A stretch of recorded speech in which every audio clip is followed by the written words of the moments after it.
रांची के आईआईएम में apprenticeship conclave का आयोजन। राज्यपाल सीपी राधाकृष्णन ने युवाओं को कौशल विकास के लिए किया प्रेरित।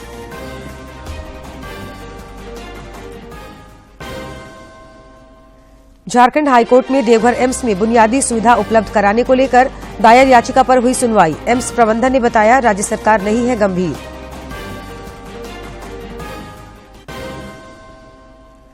और जामताड़ा रेलवे स्टेशन पर आज से पूर्वा सुपरफास्ट ट्रेन का ठहराव हुआ शुरू। सांसद सुनील सोरेन ने ट्रेन को हरी झंडी दिखाकर किया रवाना।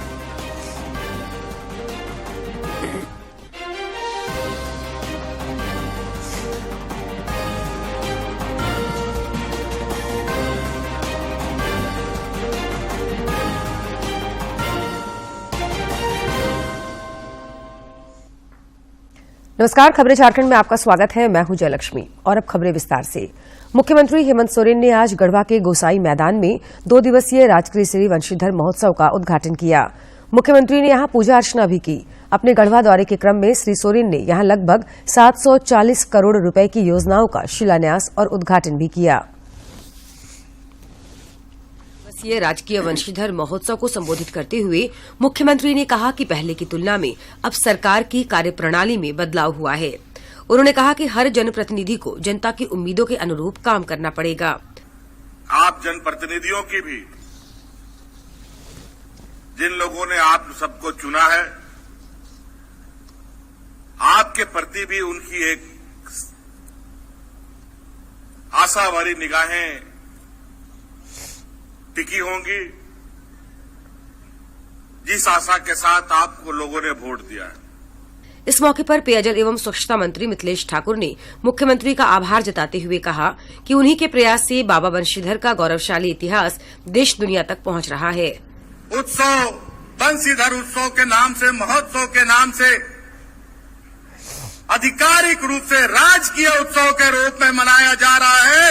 इसके लिए मैं सबसे पहले हमारे राज्य के ओजस्वी युवा कर्मठ माननीय मुख्यमंत्री का आभार व्यक्त करना चाहूंगा। कार्यक्रम को कृषि मंत्री बादल पत्रलेख ने भी संबोधित किया। उन्होंने कहा कि मुख्यमंत्री के प्रयास से ही कोरोना काल में किसानों के लिए ऋण माफी की शुरुआत हुई है। जो ऋण माफी योजना, किसान ऋण माफी योजना चलाया गया, उसमें अब तक 28,513 लोगों के 50,000 तक के कर्ज माफी कर दिए गए। कार्यक्रम से पहले मुख्यमंत्री ने नगर उटारी में 32 मन सोने से निर्मित भगवान श्री राधा कृष्ण के दर्शन भी किए। गढ़वा से विजेंद्र की रिपोर्ट।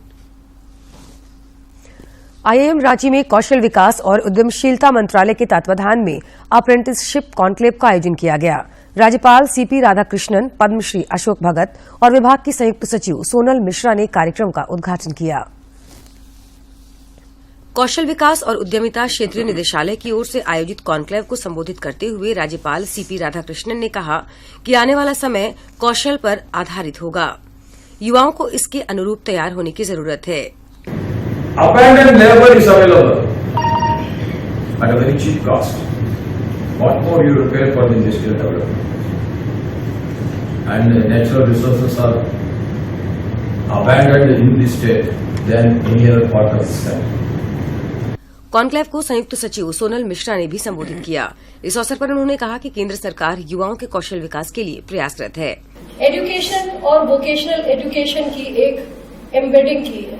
एक ऐसा कैरिकुलम बन रहा है जिससे कि पढ़ाई के साथ साथ कैसे एक युवा अपने स्किलिंग क्रेडिट को कैसे बढ़ाता रहे और आगे जाके उसका जो एक पाथवे है, जो जॉब सिनेरियो के लिए पाथवे है, वो कैसे डेवलप होगा। कार्यक्रम को पद्मश्री अशोक भगत ने भी संबोधित किया। उन्होंने कहा कि युवाओं में कौशल की कमी नहीं है, लेकिन उन्हें प्रशिक्षित कर दिशा देने की जरूरत है। इससे निकले हुए लोग कितनी एबिलिटी प्रूव कर पा रहे हैं और कितनी जरूरतों को पूरा कर रहे हैं। केंद्र सरकार लगातार युवाओं में संभावनाओं को तलाशने में लगी हुई है। इसी के तहत क्षेत्रीय स्तर पर अप्रेंटिसशिप को बढ़ावा दिया जा रहा है। रांची से असीम की रिपोर्ट। स्वास्थ्य मंत्री बन्ना गुप्ता ने अपने अधिवक्ता के माध्यम से विधायक सरयू राय को मानहानि का नोटिस भेजा है। उनका कहना है कि सरयू राय के आरोप से उनकी राजनीतिक छवि धूमिल हो रही है।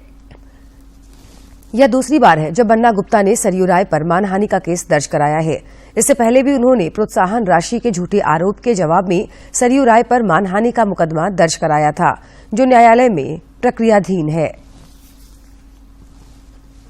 नई दिल्ली में आज केंद्रीय मत्स्य एवं पशुपालन मंत्री पुरुषोत्तम रूपाला ने एनिमल हस्बेंड्री एंड फिशरी किसान क्रेडिट कार्ड कैंपेन की शुरुआत की।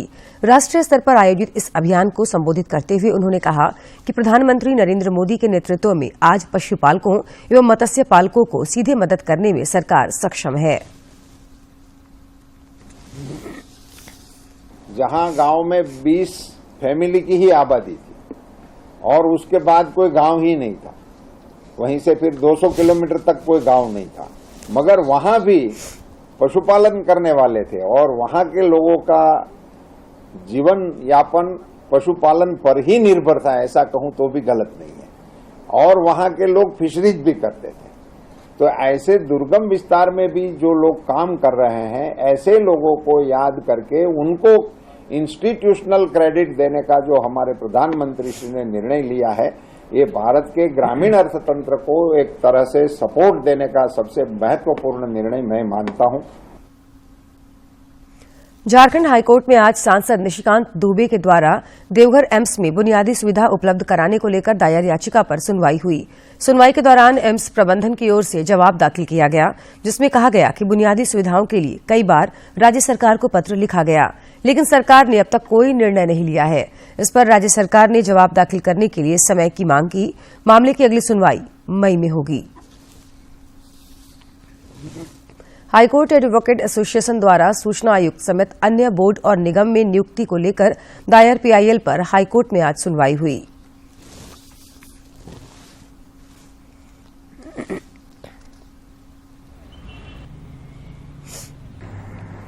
सूचना आयुक्त समेत अन्य निगम बोर्ड के अध्यक्ष एवं सदस्यों की नियुक्ति को लेकर दायर जनहित याचिका पर आज झारखंड उच्च न्यायालय में माननीय मुख्य न्यायमूर्ति एवं न्यायमूर्ति आनंद सेन की खंडपीठ में सुनवाई हुई। जनहित याचिका की सुनवाई करते हुए माननीय खंडपीठ ने विधानसभा सचिव को 1 सप्ताह के भीतर नेता प्रतिपक्ष के मसले को हल करने का निर्देश दिया है। भाजपा के राष्ट्रीय उपाध्यक्ष रघुवर दास का जन्मदिन जमशेदपुर में धूमधाम से मनाया गया। इस अवसर पर बड़ी संख्या में पार्टी कार्यकर्ताओं ने उनके आवास पर पहुंचकर उन्हें बधाई दी। प्रधानमंत्री के आह्वान पर उन्होंने आज अपने जन्मदिवस पर 5 पेड़ भी लगाए।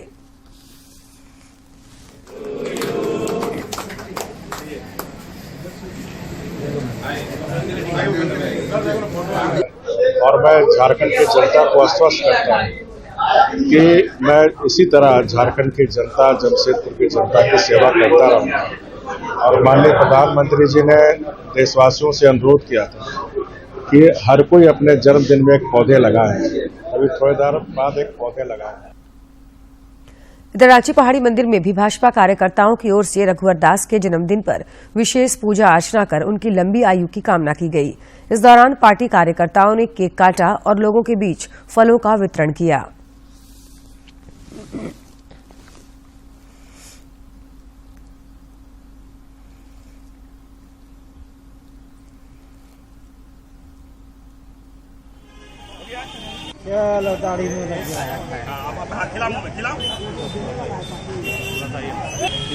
भाजपा के राष्ट्रीय उपाध्यक्ष माननीय रघुवर दास जी का जन्मदिन था आज।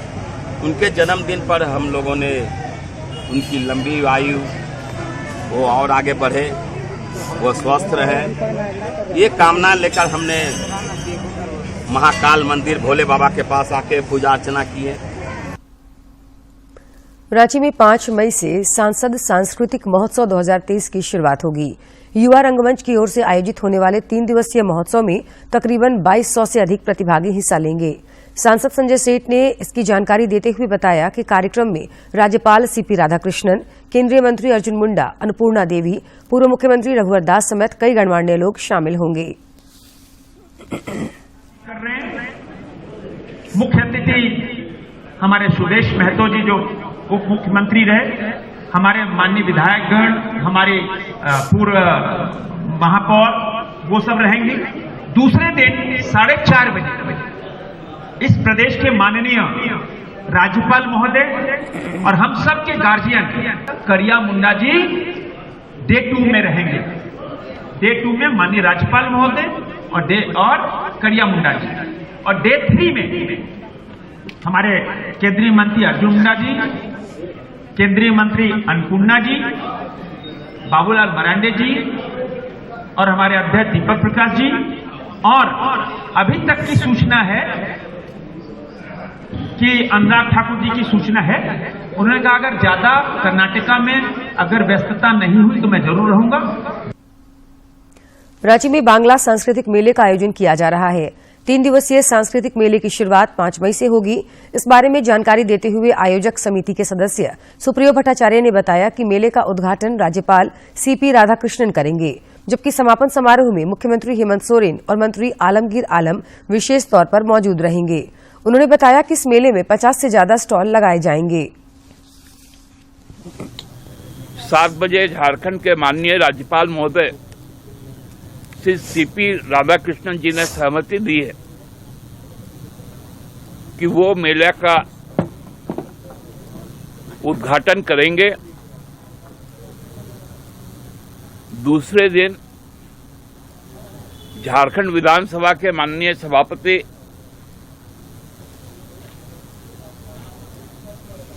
रविंद्रनाथ महतो जी वो भी उपस्थित रहेंगे, और जो संपूर्ण मेला का जो संकलन होगा उसके मुख्य साक्षी समापन समारोह में माननीय मुख्यमंत्री झारखंड श्री हेमंत सोरेन जी।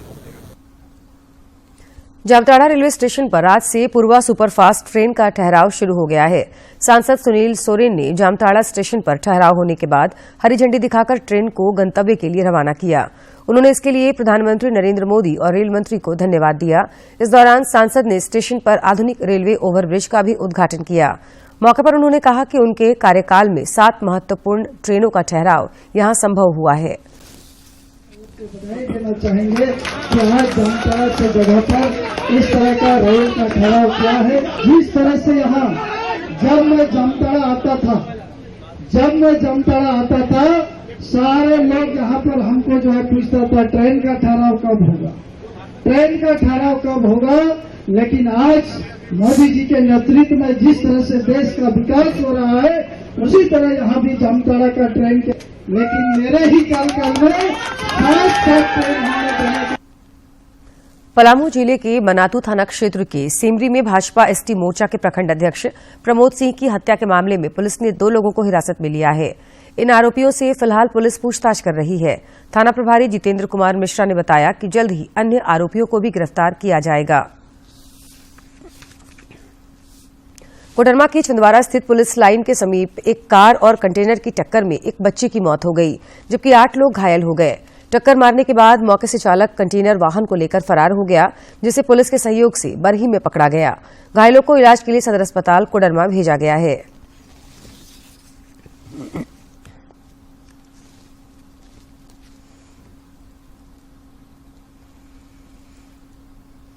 जमशेदपुर के साक्षी थाना अंतर्गत होटल सागर के समीप शादी समारोह में शरीक होने जा रही एक महिला से लुटेरों ने उनका बैग छीन लिया और फरार हो गए। इस घटना की जानकारी महिला ने साक्षी थाने को देकर लुटेरों की गिरफ्तारी की मांग की।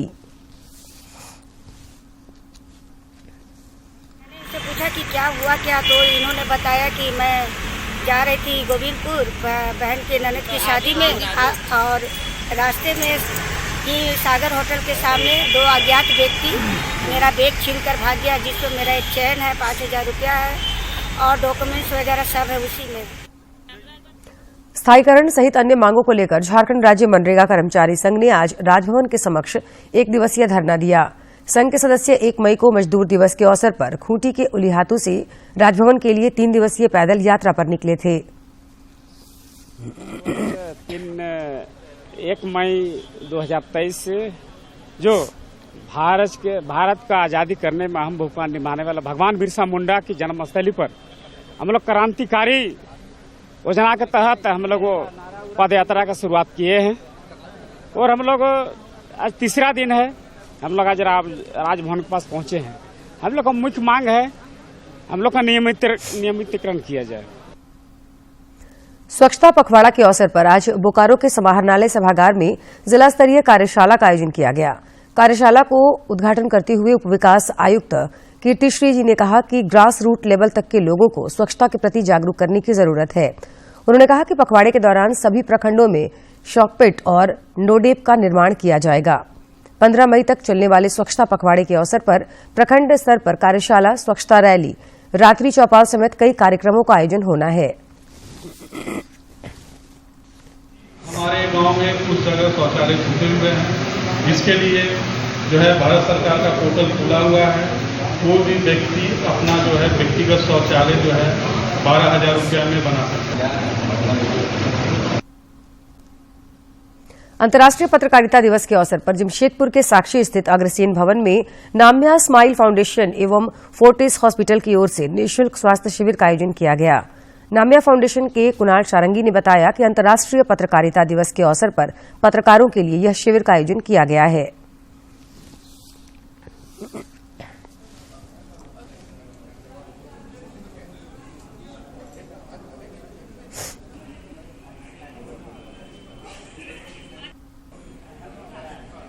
प्रेस स्वतंत्रता दिवस है, वर्ल्ड प्रेस फ्रीडम डे, और ऐसे मौके पर जो हमारे पत्रकार साथी हैं जो तमाम तरह की चुनौतियों का सामना करते हैं अपने ड्यूटी को निभाने के लिए, चाहे कोविड का काल हो या उसके बाद की भी जो तमाम चुनौतीपूर्ण परिस्थितियां उसमें अपनी जान जोखिम पर डालकर अपनी ड्यूटी निभाते हैं उन तक सही खबरें पहुंचाने के लिए। उनके स्वास्थ्य की देखभाल करने की जिम्मेदारी भी हम लोगों की है। इसलिए आज नाम्या स्माइल फाउंडेशन और फोर्टिस अस्पताल के संयुक्त तत्वाधान में यहाँ अग्रसेन भवन साक्षी में हमारे शहर के सिर्फ पत्रकार साथियों के लिए, चाहे वो प्रिंट मीडिया के, इलेक्ट्रॉनिक मीडिया के, ऑनलाइन मीडिया के, उनके स्वास्थ्य की जांच का आयोजन यहाँ पर किया गया है। और अब कुछ खबर राज्य के विभिन्न जिलों से।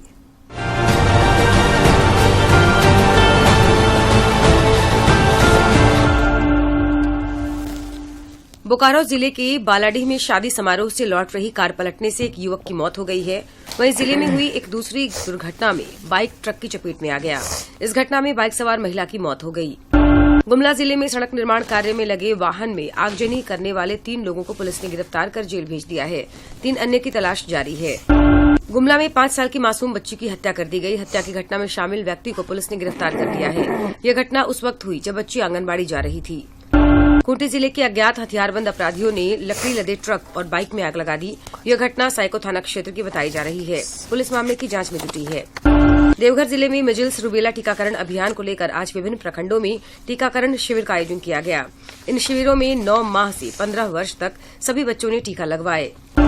धनबाद में भी खसरा और रूबेला टीकाकरण अभियान के तहत 9 माह से 15 वर्ष तक के सभी बच्चों को टीका लगाए गए। अभियान को सफल बनाने के लिए विभिन्न स्कूलों एवं आंगनबाड़ी केंद्रों में शिविर लगाया गया। गिरिडीह में अभ्रक के अवैध कारोबार पर लगाम लगाने को लेकर छापेमारी की जा रही है। पुलिस ने अवैध अभ्रक लदा एक ट्रक पकड़ा है। वहीं एक फैक्ट्री में छापेमारी भी की गई। फैक्ट्री से भी अभ्रक पाउडर का भारी भंडार मिला, जिसके बाद इसे सील कर दिया गया है।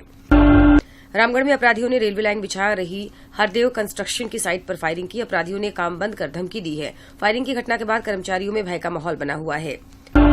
साहिबगंज में खाटू श्याम बाबा द्वादशी के अवसर पर शोभा यात्रा निकाली गई। शोभा यात्रा में हजारों की संख्या में भक्त शामिल हुए। बोकारो में जवाहरलाल नेहरू जैविक उद्यान को नया रूप दिया जा रहा है। नए एक्वेरियम का उद्घाटन किया जा रहा है। साथ ही 2 तेंदुए रांची के चिड़ियाघर से लाए गए हैं।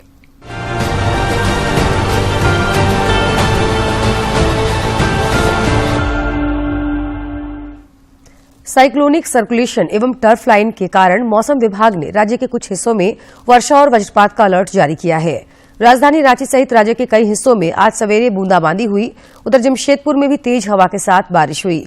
मौसम विभाग के अनुसार अगले 3-4 दिनों तक बादल छाए रहेंगे और बारिश का यही सिलसिला आगे भी जारी रहेगा।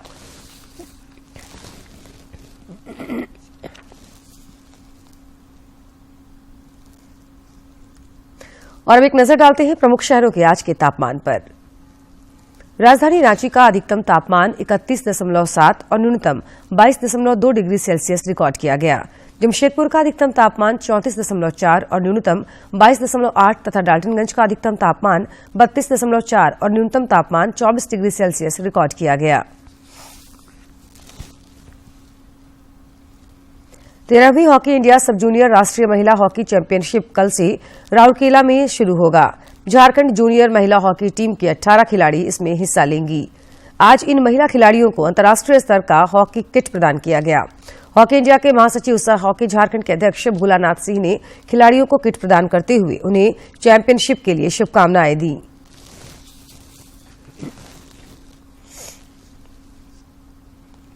अंतर्राष्ट्रीय प्रेस दिवस के अवसर पर एक वीडियो संदेश जारी कर संयुक्त राष्ट्र महासचिव एंटोनिया गुटारेस ने वैश्विक समुदाय से पत्रकारों की सुरक्षा के लिए एक स्वर में बोलने का आग्रह किया। उन्होंने कहा कि प्रेस की स्वतंत्रता लोकतंत्र और न्याय की जीत है। आग्रह किया है, अपना काम करने के लिए पत्रकारों की नजरबंदी और कारावास को रोकने का आह्वान भी किया है। उन्होंने कहा कि दुनिया के हर कोने में प्रेस पर हमले हो रहे हैं। गुटरेज ने रेखांकित किया कि हमारी सारी स्वतंत्रता प्रेस की स्वतंत्रता पर निर्भर करती है। विश्व प्रेस स्वतंत्रता दिवस 2023 से पहले अपने वीडियो संदेश में उन्होंने कहा कि प्रेस की स्वतंत्रता लोकतंत्र और न्याय की नींव है। प्रतिवर्ष 3 मई को विश्व प्रेस स्वतंत्रता दिवस मनाया जाता है। यूनेस्को द्वारा आयोजित एक विशेष कार्यक्रम में संयुक्त राष्ट्र महासभा हॉल में एंटोनियो गुटरेज ने कहा कि विश्व प्रेस स्वतंत्रता दिवस पर दुनिया को एक स्वर से बोलना चाहिए। पत्रकारों को उनके काम करने के लिए हिरासत में लेना और कैद करना बंद करना चाहिए। झूठ और दुष्प्रचार बंद होना चाहिए। सच और सच बोलने वालों को निशाना बनाना भी बंद करना चाहिए। गुटरेज ने चिंता व्यक्त की है कि दुनिया के हर कोने में प्रेस की स्वतंत्रता पर हमला हो रहा है। उन्होंने कहा कि 2022 में कम से कम 67 मीडियाकर्मी मारे गए हैं। युद्धग्रस्त सूडान में कल से 11 मई तक 7 दिनों के लिए संबंध पक्षों में युद्ध विराम की सहमति बनी है। खार्तूम में हवाई हमले और गोलीबारी जारी रही। दक्षिण सूडान के विदेश मंत्रालय ने मंगलवार को एक बयान में कहा कि उसके राष्ट्रपति साल्वा कीर द्वारा की गई मध्यस्थता ने दोनों पक्षों को 4 से 11 मई के लिए एक लंबे समय तक चलने वाले संघर्ष विराम के लिए सहमत होने और शांति वार्ता के लिए दूतों को नामित करने के लिए प्रोत्साहित किया है। इससे पहले लागू हुए युद्ध विराम 24 या 72 घंटों के रहे हैं। मंगलवार को भी ओमडू मैन और बाहरी शहरों के हवाई हमले तेज होने की खबरें मिली थी। 3 हफ्तों के जारी सूडान की सेना और अर्धसैनिक बलों के बीच लड़ाई अफ्रीका के सबसे बड़े शहरों में से एक खार्तूम को पूरी तरह अपनी चपेट में ले चुकी है, जिससे सैकड़ों लोगों की जान भी जा चुकी है, तो वहीं लगभग 1 लाख लोगों का पलायन करने के लिए मजबूर होना पड़ा है। आइए देखते हैं क्यों खास है इतिहास में आज का दिन।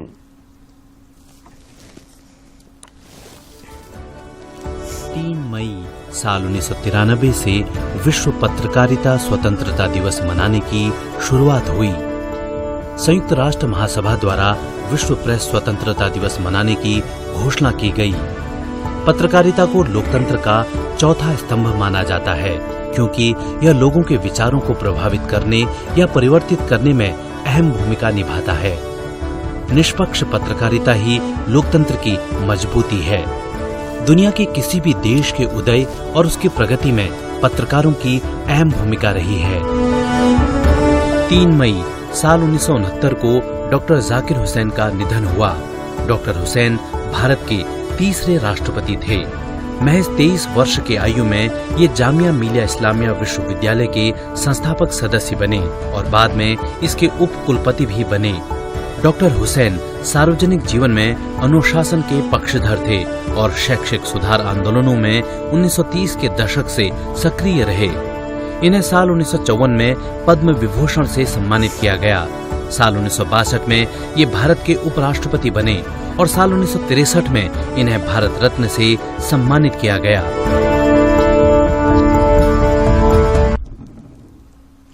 सेहत की बात में जानते हैं क्या है प्रोस्टेटाइटिस और इससे बचाव के उपाय।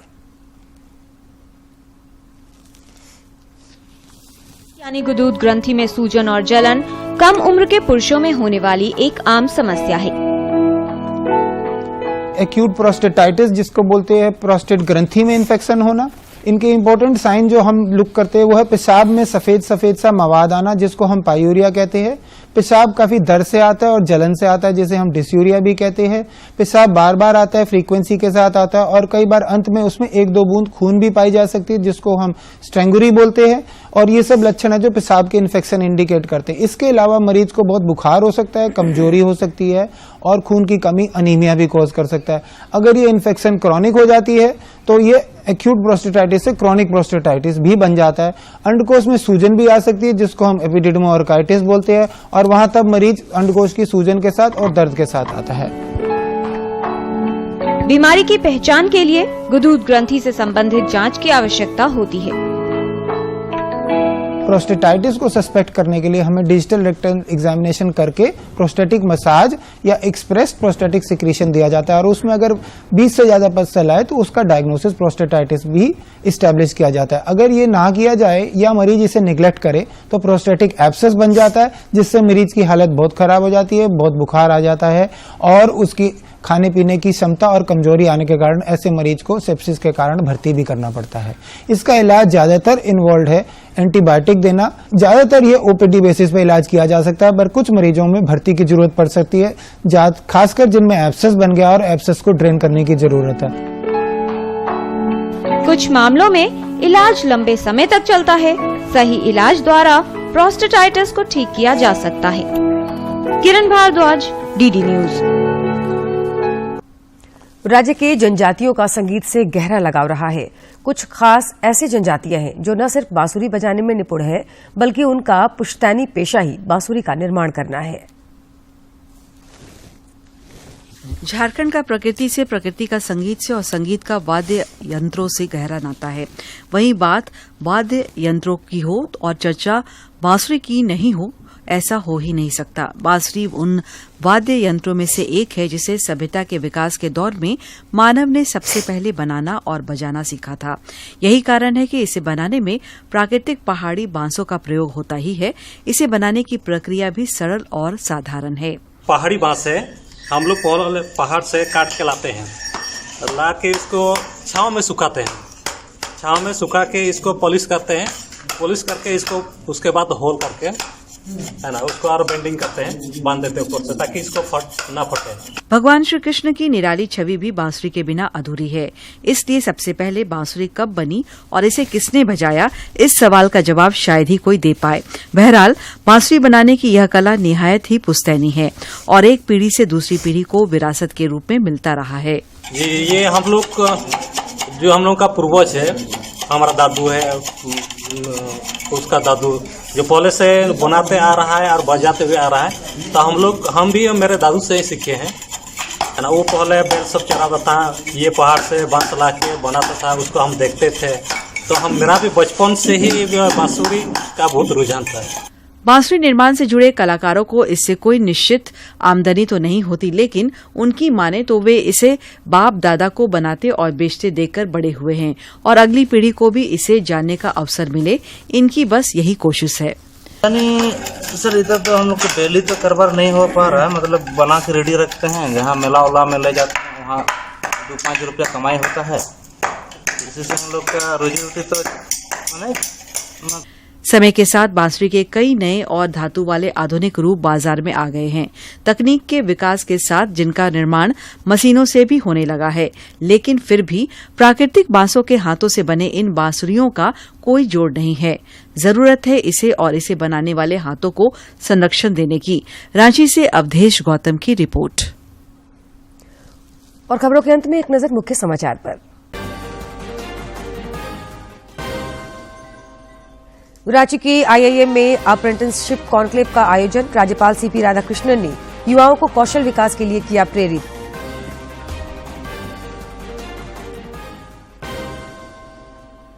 झारखंड हाईकोर्ट में देवघर एम्स में बुनियादी सुविधा उपलब्ध कराने को लेकर दायर याचिका पर हुई सुनवाई। एम्स प्रबंधन ने बताया राज्य सरकार नहीं है गंभीर।